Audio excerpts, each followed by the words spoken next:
बहुत सारे Telegram channels उनके पकड़ में आए हैं, जैसे कि open bathing video group, hidden bath video group, Ganga river open bath group, parlour CCTV camera video, spy video hidden camera group.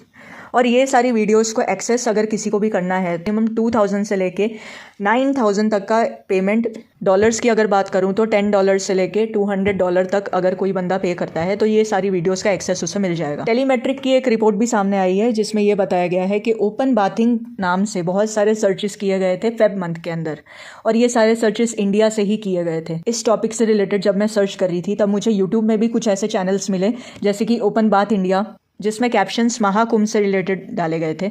कुछ ऐसे चैनल जैसे कि मगाहिया राजा MMS2, उस चैनल का अगर आप डिस्क्रिप्शन पढ़ोगे तो ये लिखा हुआ है कि ये सारी वीडियोस इन लोगों ने अवेयरनेस देने के लिए लोगों को अपलोड की है कि गंगा रिवर में बात लेना है तो ऐसे कपड़े नहीं पहनने चाहिए।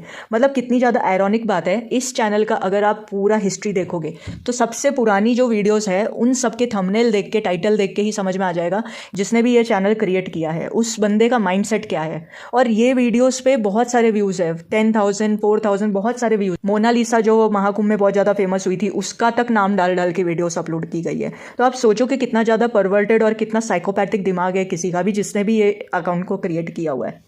ये सारी चीज़ें अगर कम पड़ रही थी तो एक और न्यूज़ सामने आई है पायल मैटरनिटी हॉस्पिटल राजकोट से। जो भी फीमेल पेशेंट अपना एक्सरे कराने जा रही थी या अल्ट्रासाउंड और ब्रेस्ट एग्जाम जैसी चीज़ों को रिकॉर्ड किया गया था सीसीटीवी में, और ये सारी फुटेजेस एटलांटिस और रोमानिया में भेजी गई थी। इस मैटर में 3 लोगों को अरेस्ट किया गया है जिनके नाम है प्रज्वल, चंद्र प्रकाश, राजेश। इसके अलावा पता नहीं कितने लोग इन चीज़ों में इन्वॉल्व हो गए, क्योंकि क्या होता है कि ऐसी सब जो चीज़ें हॉस्पिटल में चल रही होती है तो बहुत बड़े बड़े ऑफिशियल्स भी कहीं ना कहीं इन्वॉल्व होते हैं, लेकिन वो अपने आप को बचा लेते हैं और छोटे लेवल के लोगों को आगे कर देते हैं। हॉस्पिटल की अथॉरिटी से जब पूछा गया तो ये बोला उन लोगों ने कि सीसीटीवी को हैक किया गया और फिर बाद में फुटेजेस जो है वो लीक की गई। एक टीम हमारी सांगली गई थी और एक टीम हमारी प्रयागराज गई थी और एक टीम हमारी गुड़गांव भी गई थी। तो कल रात को वो सब कुछ वहाँ की लोकल पुलिस की मदद से आज सुबह हमने ऑपरेशन किया और तीनों जगह से हमें तीनों मेन आरोपी को पकड़ा गया।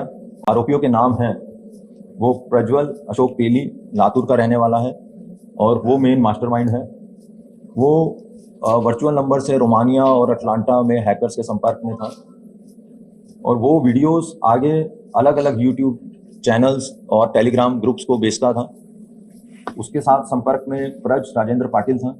अब सवाल ये उठता है कि जो प्राइवेट एरिया है जहाँ पे किसी लेडी का गायनोकोलॉजिकल एग्जाम चल रहा है उस जगह पे तो सीसीटीवी होने का कोई मीनिंग ही नहीं है। ये सारी चीज़ें कैप्चर होना, रिकॉर्ड होना और लीक होना, एक तरीके से ये सारी फीमेल पेशेंट्स की प्राइवेसी और उनकी डिग्निटी के ऊपर एक हमला है। मतलब हमें अब ये भी सोचना पड़ेगा कि अगर हम कहीं चेकअप कराने जा रहे हैं तो हमें ये भी ध्यान रखना पड़ेगा